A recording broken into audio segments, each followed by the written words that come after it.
ప్రభునందు అత్యంత ప్రియమైన ప్రియ సహోదరి సహోదరులారా, మీకు నా ప్రత్యేకమైన వందనాలండి. లాజరు చనిపోయాడని తెలిసినప్పటికీ దేవుడు 2 రోజులు ఆలస్యం ఎందుకు చేయాలి? అసలు ఎందుకు చేయాలి అంత ప్రేమిస్తున్న లాజర్ని అని మన ప్రశ్న. ఆయనకు బాధ లేదా, వేదన లేదా? ఉంది. లాజరును ప్రేమిస్తున్న దేవుడు నిన్ను నన్ను ప్రేమిస్తున్నాడు. లాజరు విషయంలో ఆయన కన్నీరు కార్చెను అని వాక్యం చెప్తుంది. నిజమే.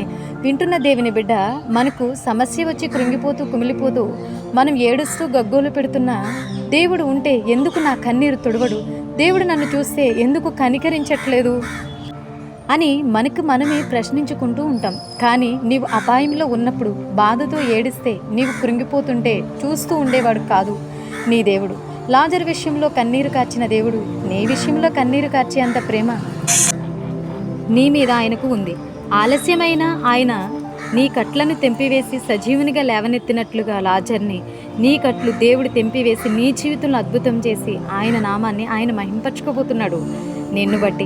వింటున్న ప్రియ దైవజనమ, నీ మీద ఆయనకు ఎనలేని ప్రేమ ఉంది. ఆలస్యమైన అద్భుతాన్ని చూస్తావు. ఇక కన్నీరు విడువకు, దేవుడే పూనుకుని నీ కార్యాన్ని జరిగించబోతున్నాడు. నీ కట్లను తెంపివేయబోతున్నాడు. ఆమేన్. దేవుని నామానికి మహిమ కలుగునుగాక. ఆమేన్. ఆమేన్. God bless you all.